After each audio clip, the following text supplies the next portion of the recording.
Hey galera, estamos aqui em mais um episódio do ASMI, seu podcast sobre criação e produção de mangá aqui no YouTube, Spotify e outras plataformas. Deixa aí nos comentários onde que você costuma escutar, apesar de que daí nos comentários vai estar exatamente onde você costuma escutar, né? Enfim, de qualquer modo, deixa aí. No nosso podcast aqui, a gente analisa, né, e comenta ideias de mangás que vão virar futuros mangás enviadas pelos inscritos do YouTube, né? Esse podcast ele foi originalmente feito no YouTube, publicado no YouTube. Inclusive, se você está escutando por alguma plataforma de áudio, quiser ouvir lá os primeiros episódios, ou né, do 100 para baixo, dá uma conferida lá no YouTube, tem a playlist analisando sinopse de mangás dos inscritos e você pode ver. Caso você tenha vontade de ter a sua sinopse analisada aqui também, dá uma conferida aqui na descrição desse episódio, que tem um link para um vídeo no YouTube onde eu mostro como que você pode escrever a sua sinopse e enviar ela para mim. Se você não pode esperar o tempo que leva para eu conseguir analisar a sua sinopse, já que a gente tem uma fila bem grande, você pode se tornar membro no YouTube também.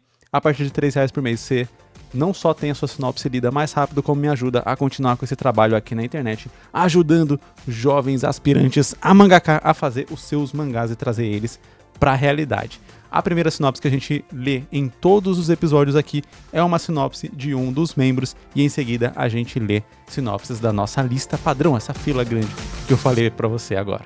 O nome da nossa primeira sinopse é Contos de Jaci. Dandara acorda jogada ao chão sem saber o que aconteceu. Estava próxima à sua casa que se encontrava totalmente destruída. Seu pai, Akin, havia desaparecido, porém ela observa um recado estampado na grama ao seu lado, escrito vivo. Ela decide então ir em busca de seu pai em um mundo violento e selvagem, onde se envolverá em acontecimentos que decidirão o destino de todos que ali habitam. Como a nossa sinopse é um tanto curta, eu vou ler aqui a observação do nosso autor. Jaci é o nome do mundo onde a história se passa, ok. Não é um planeta, mas um satélite natural, uma lua, né? De um planeta inabitável. Achei interessante essa ambientação da história se passar numa lua de um planeta. Fico imaginando que vai ser pelo menos bem bonito de desenhar, né, na história visualmente. Aquela que seria, né, quando a gente está desenhando, normalmente a gente desenha num planeta uma lua, então você desenha aquela coisa meio pequena e tal, ou no máximo uma lua cheia um pouco maior. Mas considerando que ela é a lua de um planeta que supostamente seria bem maior que ela, acho que seria bem interessante aquele visual com o planeta ali no fundo dos cenários da história. Acho que dá para aproveitar isso bem como um elemento interessante, bonito e característico ali, bem marcante para o cenário dessa história. Agora a gente tem, né, uma premissa básica aqui de uma personagem que ela tá buscando o paradeiro do seu pai, e a única pista que ela tem é que ele supostamente tá vivo, já que tem, né, supostamente, pelo que eu consegui entender aqui, ele teria escrito aquilo na grama antes de ser levado, etc, por quem quer que tenha levado ele. Ela não sabe, né, o que aconteceu aparentemente, porque a própria sinopse aqui narra que ela acordou já jogada no chão ali, a casa destruída, etc. Seu pai desaparecido e só essa pista. Então, a partir dali, ela iria em busca dele. Uma coisa que é interessante aqui, né, sempre que a gente tem essas buscas e o personagem não sabe o que aconteceu, é como que a gente vai introduzir as pistas que vão fazer o nosso personagem seguir em uma direção que pareça, pelo menos para ele e talvez para o leitor também, a direção correta para chegar àquilo. No caso aqui, a gente tem uma certa facilidade de imaginar que o pai dela não estaria tão longe, não é como se ela tivesse ficado desacordada 1 semana e meia ou 1 mês e meio, né? E aí o pai dela foi. Então, você imagina que se ela ficou desacordada por muito tempo, seriam algumas horas, talvez, tipo, sei lá, 8 horas desacordado, que já é muita coisa, mas não é coisa o bastante para, por exemplo, os captores do pai dela terem atravessado já o planeta e estarem do outro lado do reino, sei lá, ou qualquer coisa do tipo, ali que seja o sistema de governo desse mundo. E aí, com base nisso, as pistas elas estão mais frescas.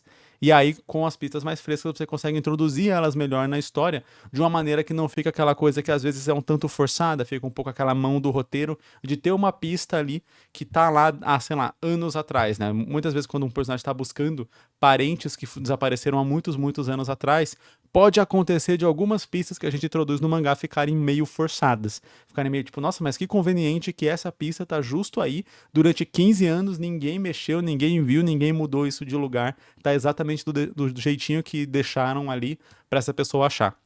Então, às vezes, pode acontecer algo assim. Aqui a gente já consegue eliminar esse problema, né? Deixando as pistas mais frescas. E vamos lá, quais seriam exemplos de pistas aqui que a gente pode colocar nessa história? Você imagina que ele foi levado, ele tá vivo, ele foi levado, sei lá, por um grupo, por alguma coisa. A sinopse, ela não deixa isso claro pra gente, até porque é uma sinopse, né? Faz sentido. É, mas daí você imagina que, por exemplo, levaram só o pai dela, levaram mais alguém, mais alguma coisa, qual era o objetivo deles? E aí com esse objetivo dá pra você imaginar que, por exemplo, eles pararam num lugar pra, sei lá, alimentar os cavalos, por exemplo. E aí esse alimentar os cavalos deixou uma pista ali de que, sei lá, por exemplo, a gente pode ter pegadas aqui nesse lugar onde eles alimentaram os cavalos. Pode-se falar com o estalajadeiro e aí falar, veio um grupo de pessoas aqui com muitos cavalos ou algo assim, porque ela já viu as pegadas de que eram muitos cavalos que estavam indo. Então não foi uma pessoa que foi lá e destruiu a casa e levou o pai dela. Claro que assim, aí eu tô imaginando aqui viajando, pode ser na história que realmente uma única pessoa tenha feito tudo isso, mas daí você vai construindo. Por exemplo, vamos supor que o pai dela se engajou numa luta com essa pessoa para não ser levado ou para proteger ela. E aí, nessa luta, por exemplo, ele rasgou um pedaço da roupa dessa pessoa, ele, sei lá, arrancou o chapéu da pessoa no combate. E aí a pessoa não pegou o chapéu de volta, ela acha o chapéu e o chapéu pode ter uma insígnia, essa insígnia remete a uma casa ali de, sei lá, tipo um clã, alguma coisa assim. E aí, a partir disso, ela consegue imaginar, ok, ele tem a ver com essa casa, com esse clã. Ou se ela não conhecer aquilo, pelo menos ela pode levar para alguém que. E aí você pode introduzir algum personagem que vai ser útil nesse caso, algum historiador, algum personagem que tem mais conhecimento dessas coisas, para ela perguntar e falar, tem a ver com isso. Vai até tal cidade que lá tem não sei o que vai ajudar. E aí ela vai seguindo esse caminho, seguindo os passos do pai. Uma coisa interessante que dá para trabalhar de imediato nessa história exatamente pelo fato da captura do pai e do acordar e da busca dela não estarem muito distantes cronologicamente, dá pra fazer aquela coisa que é eles se perderem por pouco, sabe? Então, ela chega numa cidade e o pai dela ainda tá nessa cidade, só que ela tá buscando por uma outra coisa, porque ela tá numa pista um pouco falsa, tipo, ela chegou até ali seguindo uma pista verdadeira, mas ali especificamente ela perdeu o rastro e buscou uma pista falsa que não era exatamente aquilo. O pai dela estava ali naquela cidade junto com os captores, só que aí eles foram embora, porque eles já iriam mesmo e tal, e aí ela acaba perdendo ele. Então deixa o leitor naquela tensão de tipo, ele tá aí, caramba, se ela, sei lá, virar ali e ir num outro lugar, ela vai encontrar ele, e aí você fica brincando com essa questão de eles quase se encontrarem, de ela quase conseguir encontrar ele, mas não consegui. A outra coisa aqui é pensar como que é esse plano dela de resgatar o pai, se vai ser uma coisa mais de combate, se vai ser uma coisa mais estratégica, né, tipo, sei lá, não necessariamente a personagem precisa ser uma mega combatente. Se o cara sequestrou o pai dele, ou se foi um grupo de pessoas, ela não vai imaginar que ela vai chegar lá com um graveto e vai conseguir derrotar todos eles. Então, é interessante também fazer essa construção de qual o caminho que a minha personagem vai seguir. Vai ser um caminho mais porradeiro, e aí eu dou ou um background porradeiro pra ela, ou faço ela aprender isso no meio do caminho, sei lá, conhece um personagem, esse personagem por algum motivo particular dele, né? Aí lembra do que eu falei num dos últimos episódios aqui do podcast sobre os coadjuvantes, eles têm que se comportarem como se eles fossem protagonistas, e aí esse personagem, por algum objetivo dele, decide ir com ela nessa jornada e vai treinando ela nesse processo, de modo que ela vai aprender o combate para poder enfrentar o inimigo e tal, o sequestrador do pai dela. Ou não, ou vai ser realmente um lance de quero encontrar ele na surdina, resgatar ele e levar ele ali embora sem ninguém perceber. E aí, nesse caso, ela não partiria para um confronto direto com os sequestradores ou o sequestrador. E aí, como que isso vai fazer uma grande mudança ali, né? Mundial e tal, aí eu fico só imaginando como que daria para fazer isso. Claro, você consegue colocar que o pai dela tem alguma importância, né? Se for uma história mais sci-fi ou algo assim, talvez o pai dela é um inventor, ele descobriu uma máquina, uma tecnologia, ou ele ajudou a trabalhar em uma tecnologia que agora, sei lá, o cientista que fez parceria com ele morreu, sei lá, o governo dali tá querendo essa tecnologia, como o único cientista que ele sabia morreu, descobriram esse parceiro dele, que era o pai dela, leva ela. Aí ela vai lá e nessa busca por resgatar o pai dela, ela acaba, sei lá, insuflando uma espécie de rebelião, algo assim, e derruba esse governo, e assim ela mudaria ali o destino do mundo numa busca simples, que era só resgatar o pai dela. Acho que é algo que daria para funcionar mais ou menos dessa forma, mas claro, existem outras formas de se abordar isso. Mas aí eu vou me estender demais aqui. E o nome da nossa próxima sinopse, entrando aqui na nossa lista padrão, é Doidos Varridos. O autor coloca entre parênteses que ainda tá pensando se vai manter esse título. Particularmente eu gostei do título. Vamos ver se ele combina com a história, né? Pra ser mantido claro, tem que combinar. Ele diz aqui que o gênero é comédia, ação e drama. Aí eu sempre preciso fazer aquele lembrete de que o gênero da sua história não é tudo que a sua história contém. O gênero da sua história é sobre o que aquela história é. Então, geralmente, toda história vai ter um pouco de comédia e de drama. Seja uma história de romance, seja uma história de comédia propriamente dito, seja uma história de drama propriamente dito. Você vai ter alguns momentos ali que talvez vai ter uma piada ou outra que pode ser considerado comédia. Histórias de ação, às vezes tem romance, geralmente tem romance, alguma coisa. Tem que ter um drama para ter uma pegada ali um pouco mais emocional. Então, é interessante, beleza, você saber que, ok, eu quero colocar esses elementos na minha história, mas minha história, em essência, é sobre o quê? E isso geralmente tem a ver com o que você está buscando contar naquela história. Quer dizer, quando você está na dúvida ali de como prosseguir, qual que é a linha guia que te mantém? Eu preciso pensar em mais uma piada, eu preciso pensar em mais um acontecimento ali que vai ser mais emocional, ou eu preciso pensar em mais uma luta maneira ou algo do tipo para a história, né? Esse direcionamento de o que eu estou buscando geralmente tem mais a ver ali com o gênero da sua história e te ajuda a ficar um pouco mais localizado na produção dela, seguir realmente um rumo de modo que fique coeso. Não é que você vai excluir a comédia, ou o drama, ou o romance, ou a ação da sua história, é só que eles vão andar paralelamente a um caminho principal, e eles vão estar ali em pontos específicos que a história pede aquilo, mas que tem uma linha guia que você fala, era uma ótima história de X, não era uma ótima história de romance, uma ótima história de comédia, uma ótima história de drama, uma ótima história de terror, etc. E por aí vai. Vamos lá. Sinopse.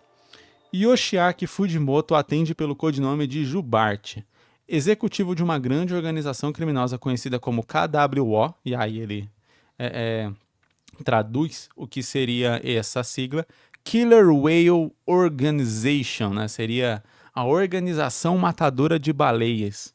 Ou. Não, pera, acho que não. Aí seria Whale Killer Organization. Não, Killer Whale Organization é a Organização da Baleia Assassina. É isso, acho que é isso. Killer Whale Organization, Organização da Baleia Assassina. Acho que é isso. Que se localiza em Tóquio. Porém, em uma missão as coisas não saem como planejado. Como consequência, suas informações pessoais correm o risco de serem expostas, tendo assim que abandonar seu apartamento por um tempo indeterminado até que as coisas se resolvam. Ok. Sem ter onde morar, Yoshiaki acaba dividindo apartamento com Kiyoshi, um guitarrista excêntrico e aparentemente inocente. No entanto, Kiyoshi é na verdade Kiyoshi Hinode. Eu acho que é Hinode, mas é impossível ler isso de outra forma que não seja Hinode. Sendo a família Hinode a mais influente família dentre todas as organizações criminosas de Tóquio. É a sinopse do autor, eu não estou falando nada aqui. Sem nenhum dos dois saber quem é o outro, e como será que essas duas pessoas problemáticas irão conviver. Aí o autor deixa uma nota aqui que pode ajudar a gente a imaginar um caminho pelo qual ele quer seguir e onde, né, alguns pontos a se tocar. Eu gosto muito de filmes do Tarantino, como Kill Bill e Pulp Fiction, então eu posso dizer que isso me influenciou. Esse é um projeto que eu pretendo fazer mais futuramente, pois se trata de uma história longa, então eu pretendo esperar um pouco até ter mais experiência. Entendi, seria uma história um pouco mais longa. Eu particularmente acho que não precisa ser uma história tão longa assim. Acho que você consegue resolver ela ali numa minissérie. Beleza, fazer uma minissérie já que você quer, se você quiser mesmo abordar várias situações diferentes e tal, que um one shot limitaria, você consegue fazer, sei lá, 5, 6 capítulos ali e abordar essa história. A dúvida que eu fiquei aqui, enquanto lia, é como que o Yoshiaki conhece o Kiyoshi a ponto de morar na casa dele sem saber, por exemplo, esse lance de que ele é dessa família, etc. E qual que seria essa relação dele com essa organização criminosa.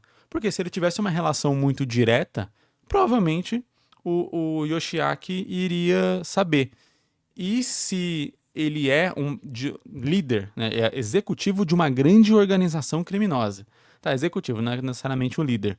É uma grande organização, ele é o executivo, ele deveria ter conhecimento sobre outras grandes organizações. E fala ali que, né, a mais influente família dentre as organizações criminosas, esse cara é, é, é dessa família. Então tem algumas informações ali que estão desencontradas que a gente precisaria fazer esse link. Eu gostei da ideia de colocar meio que dois rivais ali para conviver juntos, sem necessariamente um saber o que é o outro e aí ficar nesse jogo, né, da gente ficar pensando, vai descobrir, não vai descobrir, vai descobrir, não vai descobrir, algo assim, né, e colocar em certas situações onde um vai escondendo para o outro isso. É, Entretanto, precisaria ter né, essa criar esse contexto onde por que um não sabe do que é o outro, como que o outro escondeu ou como que eles se conheceram, porque novamente, você se mudar para casa de alguém, não é a pessoa que você viu no shopping 2 vezes. Você não vê, tipo, cumprimento e tal. Opa, tudo bom? Opa, beleza? Tranquilo? Como é que tá? Ah, e as crianças estão bem? Certo. Opa, posso morar na sua casa que eu perdi meu apartamento. Não é assim que funciona, né? Você só vai em alguém que você já tem um nível de confiança. E quando a gente tá falando do cara que é executivo de uma grande organização criminosa, você pensar que, pô, ele não pode alugar um hotel, ele não pode fazer alguma outra coisa, que tá certo. Vai, ele fala aqui que os dados dele podem ter sido dispostos, então você imagina que se ele for para um hotel, ele tem que fazer uma reserva, mas talvez daria para imaginar que ele possa ter alguns documentos falsos, que ele pudesse fazer a reserva no nome de outra pessoa e ficar no hotel. Então, assim, são várias premissas para justificar a ideia original da história. Então, eu colocaria alguma coisa bem direta nesse ponto para que o leitor não se questionasse muito a respeito disso e pudesse curtir mais a vibe ali da história, né? Que é bem naquele estilo meio Senhor e Senhora Smith, né? Tipo, ambos são assassinos de aluguel, mas ambos não revelam um pro outro que eles são assassinos de aluguel, eles não sabem, até que um é mandado matar o outro e é meio que assim que eles acabam descobrindo. Pelo menos até onde faz tempo que eu assisti o filme, mas até onde eu lembro é alguma coisa assim. E aqui parece ter uma pegada mais ou menos parecida, tirando o lance deles serem um casal e o lance de eles terem que um matar o outro. Mas eu acho que daria pra colocar várias situações engraçadas, onde, por exemplo, ah, o, o Yoshiaki, ele é mandado pra, por exemplo, acabar com uma fábrica de, sei lá, metanfetamina ou qualquer outra droga dessa organização Hinode. E aí ele vai e faz isso, e aí o Kyoshi é mandado pra poder organizar essa bagunça e tal, e aí, tipo, eles chegam em casa ou, tipo, né, depois o Kyo chega em casa e fala sobre o dia estressante de trabalho que ele teve, e ele começa meio que descrever o que ele teve que fazer, só que sem dizer, passando um helicóptero aqui em cima, só que sem, obviamente, revelar e dizer que ele foi ali para resolver o problema da fábrica de drogas e tal, da família dele, né? E aí, tipo, você vai ter essas situações deles falando, revelando as coisas mais ou menos, só que sem revelar exatamente, até que em algum determinado momento um deles, né, pelo menos é esse o contexto de clímax que eu imagino para a história. Se a história é sobre eles estarem em lados opostos de uma guerra e convivendo juntos sem que um saiba o que o outro é de se imaginar que o grande clímax da história é quando eles descobrem o que vai acontecer.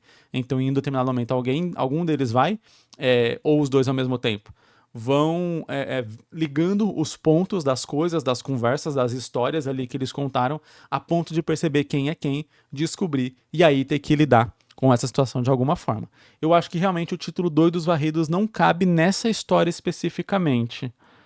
Eu acho que funcionaria melhor em alguma outra história. Para que eu não sei exatamente qual seria um título legal. Mas, novamente, aqui, se você tem uma ideia de título para essa história aqui, para esse mangá, deixa aqui nos comentários que os autores sempre estão vendo aqui os comentários, interagindo, né? Se tiver algo para comentar, ó, novas ideias, etc., dicas aqui pro autor sobre essa história dele, sobre esse mangá dele, também deixa aí. Como eu disse, eles estão sempre vendo, comentando, e de repente a sua ideia de título pode ser a que ele vai escolher, e aí você ajudou a nomear um mangá que pode ser um sucesso no futuro. Até porque essa ideia é muito legal. Acho que dá para funcionar muito bem. Só que eu acredito que para funcionar muito bem, esse início, essa justificativa da premissa da história, ela tem que estar muito bem bolada e tem que envolver menos premissas possível. Quando eu digo envolver menos premissas possível, é para você não precisar estender muito, explicar muito e tal, para o leitor poder engajar na história. Então eu gostei da ideia de que, não, ele tá meio que sendo procurado e tal, então ele não pode, por exemplo, ficar num hotel. Também é arriscado ele ficar junto com alguém da própria gangue ali. Ele ainda vai ter que resolver os BO, porque ele é o executivo da parada e tal, então ele tem um certo grau de importância, mas ele não pode ficar à vista. E aí, sei lá, pode ter esse cara que ele sempre, sei lá, joga alguma coisa, ou é um companheiro de bebida, porque toda vez que ele vai desabafar do trabalho, que ele tá muito estressado, que o trabalho tá enchendo muito a cabeça dele, porque, né, é um trabalho criminoso, etc. Ele vai pra um barzinho, sei lá, e aí nesse barzinho tinha esse cara e tal, e aí eles já fazem isso, sei lá, 1 ano, 2 anos, que eles vivem se encontrando nesse barzinho e meio que desabafando sobre o trabalho. Até que daí ele fala, pô, posso ficar na sua casa? Inclusive, seria um ótimo final para o primeiro capítulo, né? Se a gente desenvolve quem é o Yoshiaki nesse primeiro capítulo, mostra toda essa situação acontecendo quase que em tempo real, né? Pra gente entender de fato o que aconteceu, etc., qual é o problema envolvido ali.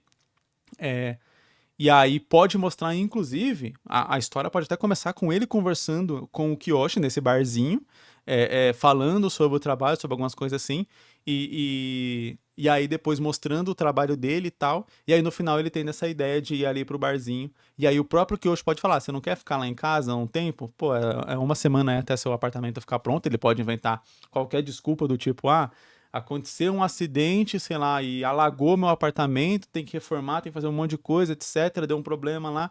Enfim, eu tô sem lugar para ficar durante tanto tempo, é o Kiyoshi oferece, ele decide, e aí no final do capítulo a gente descobre que o Kiyoshi é da outra família que a gente viu, por exemplo, o Yoshiaki nesse mesmo primeiro capítulo, enfrentando, fazendo e tal. Então, colocando a gente no contexto de, pô, eu sei quem são os dois, mas eles não sabem quem eles mesmos são. E aí, tem a parte de como que o executivo não vai saber que o Kiyoshi é Kiyoshi Hinode, né? Aí teria que ter várias coisas, que, por exemplo, não sei, em apartamento eu não tenho certeza, mas eu sei que em casa no Japão tem o nome da família na frente. Tá? Ou talvez o Kyoshi poderia não usar o nome da família exatamente por causa disso, mas não sei. Mas às vezes tem nessas coisas de organização criminosa e família criminosa tem um certo orgulho de você ostentar o nome, ainda mais se o Kyoshi realmente trabalha pra família ou faz alguma coisa pra família. Ou ele pode estar querendo se afastar. Isso pode ser uma boa desculpa. Ele tá querendo se afastar, então ele mudou o nome. Ele só vai resolver quando o BO tipo, é muito sério e tal. E é um negócio ali da família diretamente, sei lá, só resolve quando a irmã dele pede, vamos supor. Inventa alguma característica assim pro personagem, para que ele participe ativamente e possa fazer as coisas ali, só que também justifique a questão de, tá, como que o outro não descobriu, como que o outro já não sabia. Eu acho que esse é o grande ponto ali pra gente engrenar na história, porque daí depois disso dá pra criar várias situações inusitadas e engraçadas e interessantes nesse mangá. A ideia é muito, muito boa mesmo. O nome da nossa próxima sinopse é Fome de Perseguição. Uma mulher manca e camponesa que trabalha nas terras do seu senhor. Eu acho engraçada a construção dessa frase, uma mulher manca e camponesa. Sei lá, talvez uma camponesa manca e tal. Ou algo assim, não sei.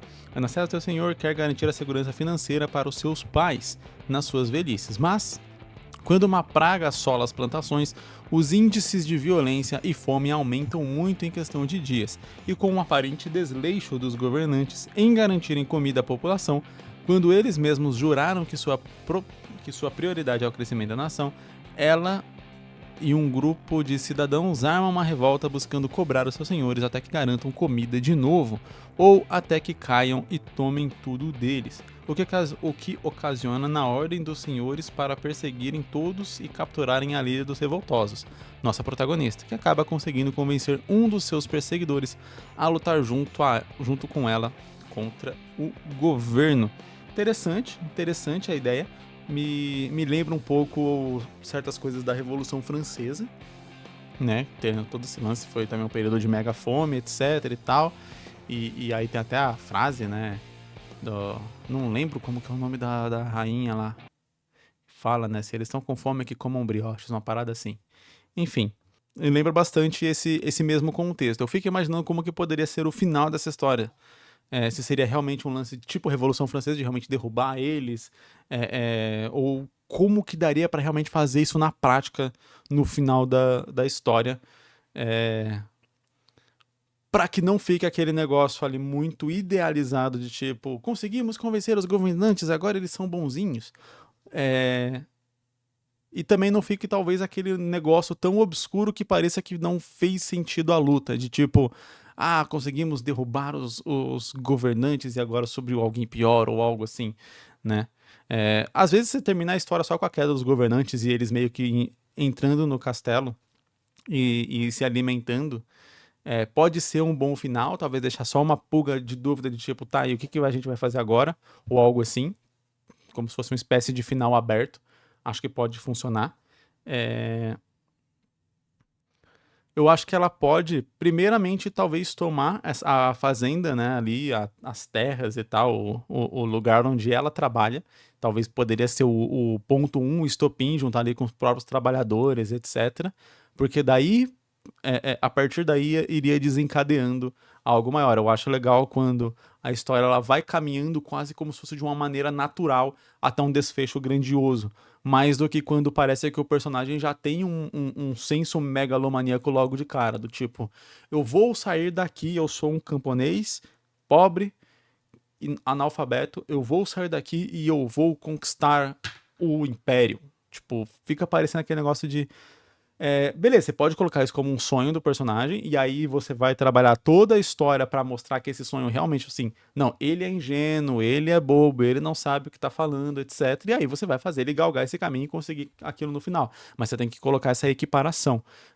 Considerando que a própria personagem ela tem essa humildade até nos próprios objetivos dela, eu acho interessante se ela for caminhando pra ser a grande líder dos revoltosos e que vai conseguir realmente derrubar o governo, ser uma coisa quase um processo quase que natural, quase como se fosse uma bola de neve. Então, ela só queria alimentar os pais dela. Aí vamos supor que começa a ter isso, o cara começa, o senhor ali das terras começa a diminuir o tanto de comida que ele vai dando, etc. Começa a não pagar direito, começa a ficar mais mesquinho. Ela começa a ver os pais dela com fome, começa a ter medo dos pais dela morrerem de fome, começa a roubar comida. Aí ela roubar comida pode fazer com que o senhor se volte contra ela e tal. E aí o senhor se voltar contra ela faz com que ela se revolte contra ele de volta, erguendo, por exemplo, os trabalhadores ali daquele local. Aí, beleza, aí eles tomam a fazenda, por exemplo, tomam aquele lugar e tal. E aí, com isso, vem o exército ou alguma outra coisa assim de outros nobres que viram isso acontecer e aí estão mandando ali para tirar essa revolta, para acabar com essa revolta já ali, já com medo do que isso pode virar. E aí, então, com base nisso, ela vai conseguindo. Então, beleza, ela derrota aqueles primeiros capatazes, sei lá, mercenários ali que esses outros nobres mandaram. E a partir daí vai galgando, realmente juntando numa grande revolução junto com, sei lá, os outros funcionários. Então, chega o outro nobre ali, que também é senhor de terras e tal, e vai atacar. Ela consegue derrotar e talvez convencer os empregados, os funcionários, as pessoas que estão sofrendo ali daquele nobre também a se revoltarem. E assim vai indo. E tem um negócio, inclusive, né, na história de Napoleão, que conforme vão mandando tropas para enfrentar ele, para barrar ele, quando ele realmente vai lá se erguer, acho que depois de ser já esqueci a palavra. Depois de ter ele mandado ele embora, ele vai voltando e conforme vão mandando tropas, ele vai conseguindo integrar essas tropas ao seu exército. Então, né, vão mandando gente para impedir ele, para enfrentar ele, para barrar o avanço dele em direção a Paris. Não, nem para Paris, né? É para Paris, mas é a capital lá. Enfim, o castelo lá. E aí, ele sempre vai aderindo e até que chega o ponto que os caras que estão lá no comando falam: para de ficar mandando tropa pra ele, para de ficar mandando soldado pra ser aliado dele. Enfim, daria pra fazer alguma parada assim. Então, toda vez que mandam alguém pra enfrentar e barrar ela consegue convencer essa pessoa a ir do lado dela, a ponto de que o própria sinopse diz, ela consegue pegar alguém do governo e colocar essa pessoa do lado dela. Então, fica interessante essa construção. Acho que tenho dúvida se é uma construção que dá para fazer num one shot sem ficar muito superficial. Acho que precisaria talvez de um pouco mais de páginas para desenvolver um pouco mais, para que essa naturalidade que eu falei desse processo de uma camponesa que só queria alimentar os pais vai derrubar um governo. Se você faz isso muito rápido, fica aparecendo muita sorte, muita pressa, perde essa naturalidade que eu falei que eu acho que dá pra trabalhar muito bem aqui. Esse modo de como ela só queria uma coisa e lutar por aquela coisa desencadeia uma luta muito maior, e lutar por essa coisa um pouco maior desencadeia uma outra maior ainda, e assim vai, até conseguir realmente derrubar ali um governo opressor. Então, acho que seria bem trabalhado assim, onde cada capítulo você vai mostrando, criando uma situação, um problema, onde ela vai resolver essa situação, um problema, e sempre vai sair mais forte dessa situação até chegar ali no grande final. E aí entra o lance de você também conseguir, já que você, vamos supor, você trabalhou 5 capítulos, onde todo capítulo manda um problema para ela não só lida com esse problema, como sai mais forte desse problema, em algum determinado momento você para de temer pela personagem, você para de acreditar que pode dar errado, e aí você começa a falar, qualquer coisa que mandar pra ela, ela vai reverter, vai ficar a favor dela e tal, e é isso, e a história começa a ficar meio monótona, meio chata, ou meio previsível, e aí é nesse momento onde você tem que conseguir trabalhar a construção dos vilões ou de algo assim, para ela ter, por exemplo, uma derrota ali perto do final da história, alguma coisa que abale aquela confiança de que tudo vai dar certo, para que daí quando tudo der certo no final, você tenha uma surpresa, uma emoção revigorada, né? É o conceito de curva dramática. Se você tem vontade de aprender mais sobre curva dramática, eu vou te aconselhar o Jornada do Mangaka BR. Meu curso sobre criação de mangá tem uma aula só sobre curva dramática. É uma das minhas aulas favoritas, por sinal. O título da nossa última sinopse de hoje é quase um trava-línguas, cara. Ele é The Day That the Dead Die. The Day That Dead Die. Quer dizer, o dia que os mortos morreram. É isso daí que pelo menos eu consegui traduzir aqui do nosso título. O autor deixa uma nota sobre esse título, mas eu vou ler aqui depois da sinopse. Em uma cidade dominada por grandes facções, um desempregado endividado com um dos grandes líderes da cidade se vê diante de uma armadilha na qual é morto por um assassino a serviço do líder do Sul. Seu corpo já sem vida ao cair sobre o Lago dos Mortos, um lago tóxico capaz de matar qualquer um que entre em suas águas, que misteriosamente o revive. Ficou meio confusa a construção da frase, mas esse Lago dos Mortos é um lago tóxico que mata qualquer um que entre nele. O cara lá morto caiu nele e foi revivido. Ok. Pela manhã acordar, determinado a se vingar. Aí ficou parecendo um versinho. Ele acorda de manhã determinado a se vingar, não apenas de seu assassino, mas de todos os líderes da cidade. Então o lance é que o cara foi revivido pelo Lago dos Mortos e ele quer vingança contra todos os líderes da cidade. Agora sim vamos ler a nota do autor. Ele fala que sabe que eu vou comentar, mas o título tá em inglês por ser o nome da organização que domina a cidade. E que é um trocadilho pela pronúncia possuir 5 Ds, né, a leitura, né, que representam os 5 líderes: Daniel, Diego, Denis, Daiane e Denise. O nome até que fica legal em português, né, o dia que os mortos morreram, e aí ele pergunta o que eu acho, se em inglês mesmo ou português. Cara, ficou interessante esse lance. Eu acho estranho ser o nome da organização que domina a cidade esse.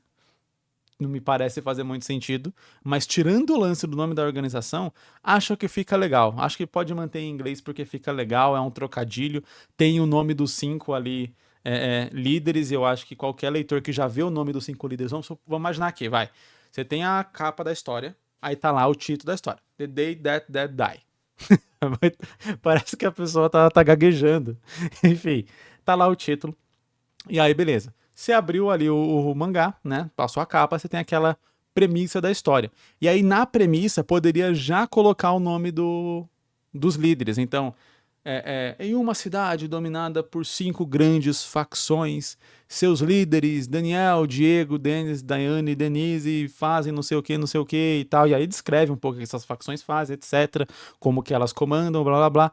E aí, talvez a pessoa, eu imagino, já vai associar ali o título com esses 5 Ds, com os 5 Ds dos nomes dos líderes. Pelo que eu entendi, um desempregado endividado com um dos grandes líderes da cidade. Ah, tá, não, o protagonista é desempregado, achava que ele era um dos Ds. Inclusive dá para até, né, em vez de chamar eles de líderes, né, as pessoas, os locais dessa cidade podem chamar eles de os Ds, porque daí você vai reforçando esse negócio. Já que a gente vai colocar o título em inglês, que é um puta trava-língua, pra fazer a brincadeira, a gente vai forçar essa brincadeira até o leitor entender, pra gente não ter que falar. Mas a gente vai forçando ali. Então pode chamar os grandes Ds, os 5Ds e tal, pra falar que eram os líderes. No começo da história você explica que eles são líderes, mas daí a partir dali, ou você pode até falar, os líderes conhecidos como os 5Ds, e aí? Daniel, Diego, Daiane e Denise e tal, lideram a mão diversa cidade, cada um controlando, sei lá, alguma coisa, um porto, algo assim, as estradas, blá blá blá. Enfim, fora isso, a gente tem uma história de vingança onde o cara é um zumbi, o que combina com o título, né? Fico pensando como que a gente exploraria a lore por trás do lance do Lago dos Mortos e tal, como que nada mais voltou, ou se alguma outra coisa voltou, né? O que esse cara vai fazer. Acho legal a gente desenvolver esse personagem para além do fato só de ele ser um desempregado que foi morto injustamente, né? Que foi assassinado ali. Talvez já ter uma outra vida, já ver alguma outra coisa, querer essa vingança, não só por conta de, ele me matou, vou matar ele de volta, que eu acho que fica só tipo um espírito de vingança do mal e tal, tipo uma coisa assim. Pra gente desenvolver e se apegar mais com o personagem, pode ter a ver com certas outras coisas que vão dar um pouco mais de humanidade ali no entorno dele. Talvez, beleza, você pode até querer tirar a humanidade desse personagem para ele ser só uma força vingadora. Mas daí você coloca coisas ao redor dele. Então, esse cara se endividou com o líder porque ele queria pagar o tratamento de uma amiga de infância, por exemplo, ou de um amigo de infância, ou algo assim. Não necessariamente precisa ser alguém que está relacionado à família dele. Pode ser que esteja, pode ser que não, enfim, mas tipo, vamos supor que ele se endividou por alguma causa altruísta. E aí, quando ele volta, ele também tem essa vontade de dar uma vida melhor para essa pessoa, então ele também quer fazer isso para poder libertar ela. E aí essa pessoa talvez não concorde com os métodos que ele tá fazendo, e aí talvez ela possa achar que o fato de ter voltado à vida ali também afetou um pouco a consciência dele. E aí essa pessoa talvez vai ir para a parte mais da investigação, de a gente entender um pouco a lore do lago e tal, como que ele voltou, o que acontece. Já que o próprio protagonista talvez não tenha esse interesse porque ele está obcecado pelo espírito de vingança que vai ali buscar. Então a gente coloca o centro de ação nesse personagem, mas a gente coloca o centro de emoção em algum personagem que está ao redor dele, caso esse seja o objetivo. Ou não, ou a gente junta e realmente deixa o centro de emoção nele também. Então ele não quer, ele quer se vingar porque ele foi morto junto com a família dele, por exemplo. Só que ele foi jogado e caiu no Lago dos Mortos e a família dele não. E aí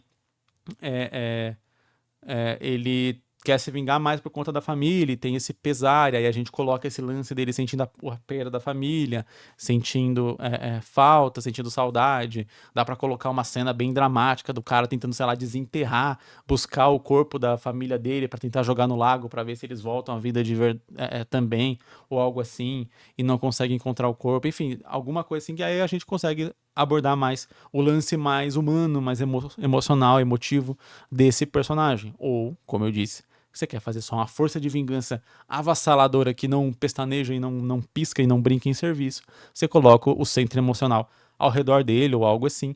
E parece uma lore interessante que eu gostaria de ver explorada e explicada.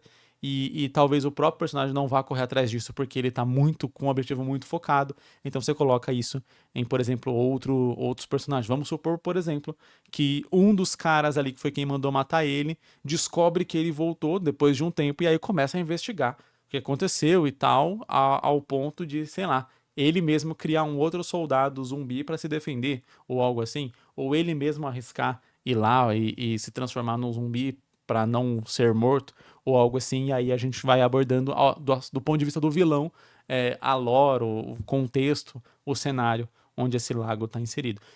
Sim, o título em português também fica legal, O Dia que os Mortos Morreram, mas eu acho que realmente por conta de todo o trava-língua, por conta de toda a brincadeira e tal, eu acho que The Day That Dead Die fica interessante, fica bom. E essas foram as sinopses de hoje, eu espero que você tenha gostado. Muito obrigado para você que me acompanhou até aqui. Dá aquela conferida aqui na descrição para saber como enviar a sua sinopse. No botão Seja Membro para você me ajudar aqui e ter a sua sinopse lida mais cedo. E na descrição também tem o link para você conhecer mais ali dos conteúdos do meu curso Jornada do Mangaka BR, que eu tenho certeza que você vai gostar. Se junte lá. A gente já tem o quê? Uns 170 alunos. Acho que já passou de 170. Quase 180 alunos lá inscritos numa comunidade de mangá, que eu tenho certeza que vai ser muito útil aí para você no seu processo de se tornar um mangaka, de criar o seu mangá, de produzir os seus mangás. Vejo você em um próximo episódio. Falou!